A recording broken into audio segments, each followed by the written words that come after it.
Assalamualaikum warahmatullahi wabarakatuh. Saya Priya Utomo, saya berada di lokasi tambang batubara Bukit Asam, Banku Barat, Pit 2. Tugas dan tanggung jawab sebagai POM, yang pertama melaksanakan tugas dan tanggung jawab sebagai pengawas operasional media. Yang kedua, mengelola keselamatan pertambangan. Yang ketiga, mengelola lingkungan pertambangan. Yang keempat, mengelola keadaan darurat pertambangan. Yang kelima, melaksanakan upaya penerapan konservasi mineral dan batubara. Yang keenam, mengelola penerapan kaidah teknis pertambangan dan mineral. Yang ketujuh, mengawasi kegiatan usaha jasa pertambangan mineral dan batubara. Yang kedelapan, mengawasi standarisasi pertambangan mineral dan batubara.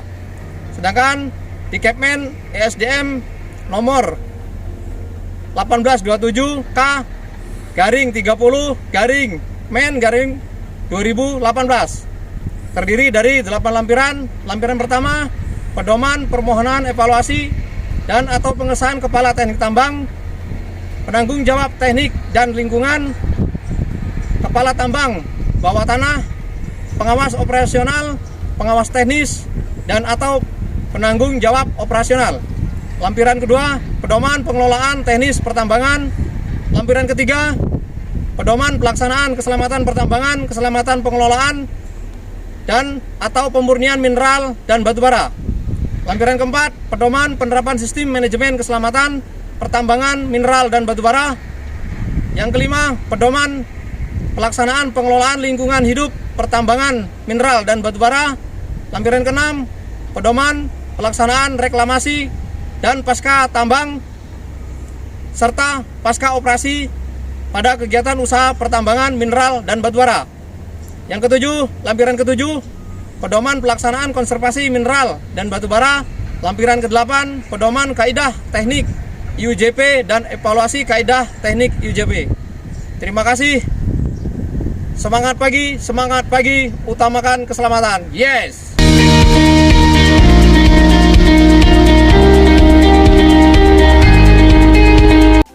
Selamat pagi.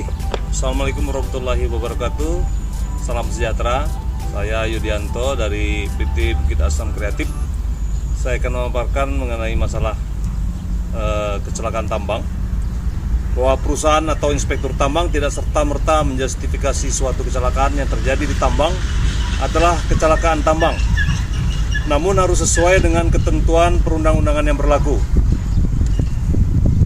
Maka untuk menentukan suatu kecelakaan di kegiatan usaha pertambangan adalah kecelakaan tambang atau bukan, berdasarkan Kepmen Energi dan Sumber Daya Mineral Republik Indonesia nomor 1827 K/30/MEM/2018 tentang pedoman pelaksanaan kaidah teknis pertambangan yang baik sebagai berikut.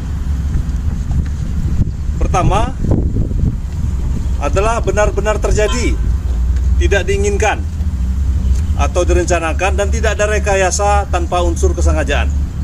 Kedua, mengakibatkan cedera pekerja tambang atau orang yang diberi izin oleh KTT atau penanggung jawab teknik dan lingkungan atau yang biasa kita kenal dengan PTL. Ketiga, akibat kegiatan usaha pertambangan, pengolahan atau pemurnian atau akibat kegiatan penunjang lainnya. Keempat, terjadi pada jam kerja pekerja tambang yang mendapat cedera atau setiap orang yang diberi izin. Kelima, terjadi dalam wilayah kegiatan usaha pertambangan atau wilayah proyek atau project area. Cedera akibat kecelakaan tambang harus dicatat dan digolongkan. Penggolongan cedera akibat kecelakaan tambang pasal 40 Kepmen Tamben 555/26/MPE/1995 adalah sebagai berikut. Cedera ringan, cedera akibat kecelakaan yang menyebabkan pekerja tambang tidak mampu melakukan tugas semula dari 1 hari dan kurang dari 3 minggu, termasuk hari Minggu dan hari libur. Contoh, misalkan saja Joni terjatuh saat memasang lampu, korban mengalami cedera tangan kanan setelah dibawa ke klinik atau dokter, maka direkomendasikan istirahat 3 hari. Dan itu termasuk cedera ringan dengan kehilangan 3 hari kerja. Joni tidak bisa bekerja pada pekerjaannya semula, maka itu dihitung cedera ringan. Dan kehilangan waktu dihitung sampai berapa lama si Joni mampu melakukan pekerjaan semula. Kemudian cedera berat. Cedera berat akibat kecelakaan tambang yang menyebabkan pekerja tidak mampu melakukan tugas semula lebih dari 3 minggu, termasuk hari Minggu dan hari libur. Cedera berat, cedera yang menyebabkan pekerja cacat tetap. Kemudian cedera akibat kecelakaan tambang yang menyebabkan cedera sebagai berikut: keretakan tengkorak kepala atau tulang, tulang punggung, tulang pinggul, tulang lengan bawah, lengan atas, paha atau kaki. Pendarahan di dalam atau pingsan disebabkan kekurangan oksigen. Luka berat atau luka terbuka, persendian lepas, dan itu sebelumnya belum pernah terjadi. Kemudian terakhir mati. Kecelakaan tambang yang mengakibatkan pekerja mati dalam waktu 24 jam terhitung dari waktu terjadinya kecelakaan tersebut. Contoh, Joni terlindas dan terluka parah, kemudian terlindas HD ya, terluka parah, kemudian dibawa ke rumah sakit. Di perjalanan Joni meninggal, maka kecelakaan tersebut dikategorikan mati. Dan jika meninggalnya lebih dari 24 jam, maka dikategorikan cedera berat yang mengakibatkan kematian. Mungkin itu saja pemaparan saya mengenai klasifikasi kecelakaan tambang dan cedera ringan, berat, kemudian mati. Assalamualaikum warahmatullahi wabarakatuh. Selamat pagi.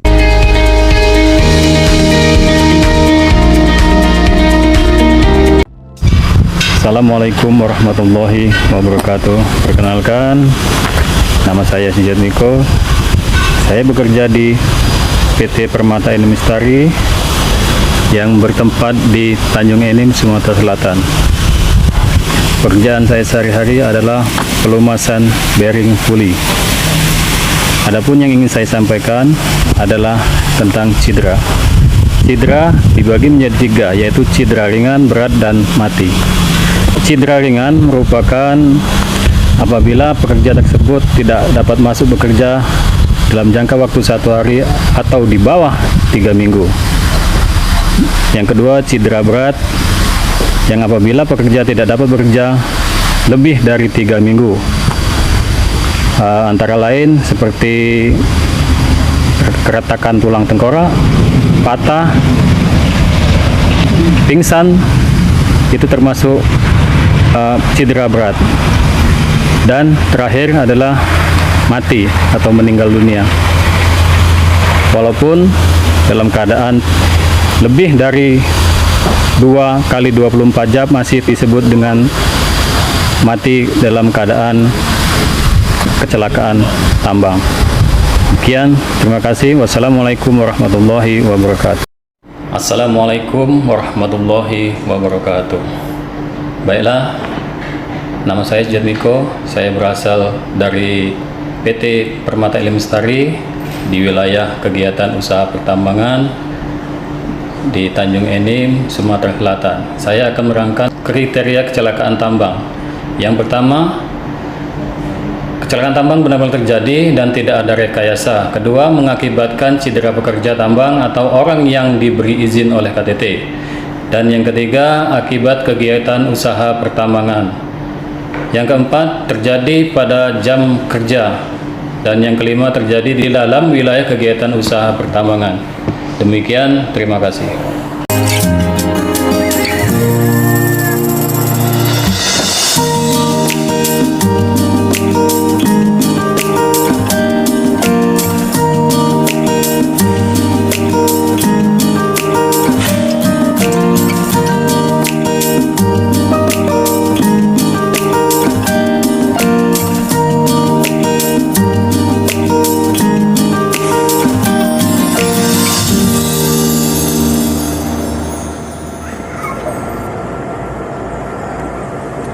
Assalamualaikum warahmatullahi wabarakatuh.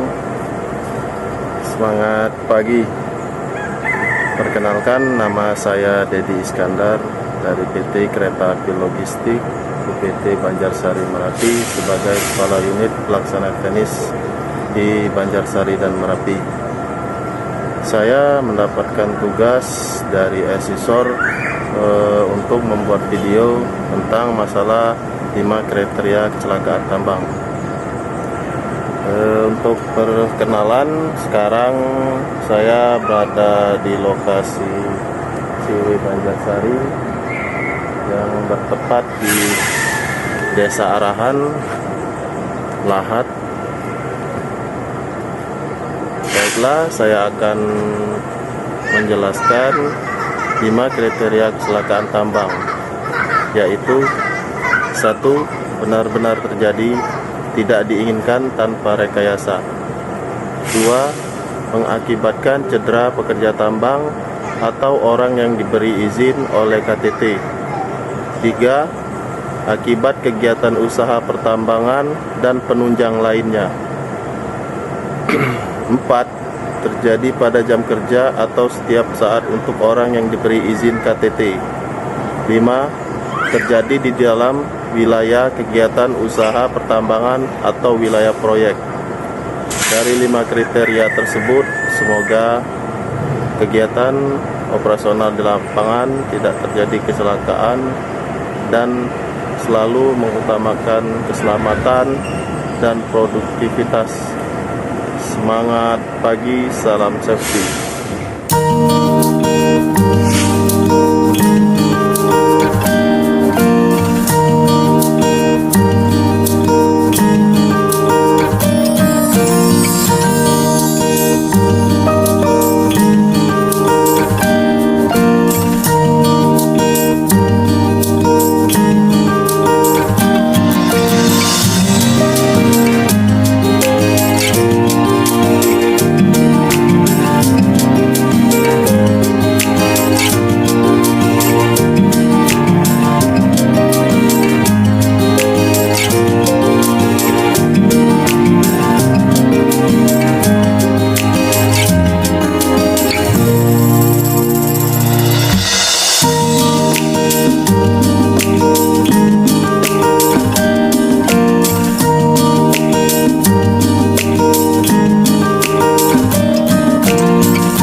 Bismillahirrahmanirrahim.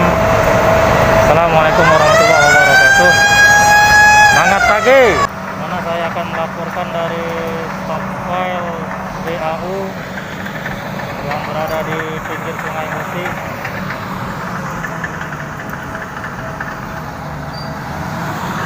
Mana pada pagi ini kita melakukan kegiatan loading tongkang.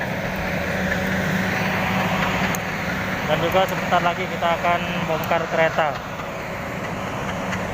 Jadi langsung 2 pekerjaan sekaligus, yaitu bongkar kereta dan melakukan loading tongkang.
magnet lagi.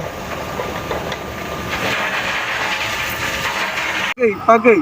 Perkenalkan, nama saya Mikio Krensa, berada di perusahaan PT Kalop, jabatan staf operasional. Saya mendapatkan tugas dari asesor tempat uji kompetensi PT Panca Sriwijaya Energi, LSP Energi, Mandiri, BNSP. Dan saya sekarang berada di Stockpile Sukacinta. Adapun materi yang akan saya sampaikan, yang pertama peraturan K3 pertambangan, yang kedua dasar lingkungan lindungan, yang ketiga identifikasi bahaya dan penilaian risiko, yang keempat inspeksi, yang kelima pertemuan K3, yang keenam job safety analysis atau JSA, yang ketujuh accountability dan responsibility, yang kedelapan teknik pemeriksaan kecelakaan tambang. Mungkin itu saja yang dapat saya sampaikan. Tetap semangat dan semangat. Assalamualaikum warahmatullahi wabarakatuh. Semangat pagi. Perkenalkan, nama saya Rizda Aspasi dari PT Kereta Api Logistik Indonesia, penempatan di UPT Sukacinta. Jabatan sekarang adalah administrasi operasional. Saya mendapatkan tugas dari asesor tempat uji kompetensi saya, yaitu PT Panca Sriwijaya Energi, LSP Energi Mandiri, BNSP. Saya sekarang berada di Stockpile UPT Sukacinta area PT Bara Alam Utama. Hari ini saya akan menjelaskan tentang 5 kriteria kecelakaan tambang. 5 kriteria kecelakaan tambang adalah: 1. Benar-benar terjadi tidak diinginkan tanpa rekayasa. 2. Mengakibatkan cedera pekerja tambang atau orang yang diberi izin oleh KTT. 3. Akibat kegiatan usaha pertambangan dan penunjang lainnya. 4. Terjadi pada jam kerja atau setiap saat untuk orang yang diberi izin dari KTT. 5. Terjadi di dalam wilayah kegiatan usaha pertambangan atau wilayah proyek lainnya. Demikianlah ulasan dari 5 kecelakaan kriteria tambang dari saya. Assalamualaikum warahmatullahi wabarakatuh. Selamat pagi. Assalamualaikum warahmatullahi wabarakatuh. Perkenalkan, saya Teguh Pratama Septiadi dari PT Kereta Api Logistik UPT Moralawai, jabatan Junior Spesialis Muda UPT Moralawai. Di sini saya mendapatkan tugas dari asesor tempat uji kompetensi, yaitu PT Panca Sriwijaya Energi, PSE. Sekarang saya berada di UPT Moralawai. Sini saya akan menjelaskan 8 butir CPT STM nomor 18.2018. Lampiran pertama, pedoman permohonan, evaluasi atau pengetahuan pada teknik tambang, penanggung jawab teknik dan lingkungan, kepala tambang bawah tanah, pengawas operasional, pengawas teknik, dan atau pengawas penanggung jawab operasional. Lampiran kedua, pedoman pengelolaan teknik pertambangan. Lampiran ketiga, pedoman pelaksana keselamatan pertambangan dan keselamatan pengolahan dan atau pemurnian mineral dan batu bara. Yang keempat, pedoman penerapan sistem manajemen keselamatan pertambangan mineral dan batu bara. Yang kelima, pedoman pelaksanaan pengolahan lingkungan hidup pertambangan mineral dan batu bara. Yang keenam, pedoman pelaksanaan reklamasi dan pencatatan pertambangan serta pengoperasian pada kegiatan usaha pertambangan mineral dan batu bara. Yang ketujuh, pedoman pelaksanaan konservasi mineral dan batu bara. Dan ke-8, pedoman kaidah teknik IUP dan evaluasi keindahan teknik IUJP. Demikian yang bisa saya sampaikan. Saya ucapkan terima kasih. Assalamualaikum warahmatullahi wabarakatuh.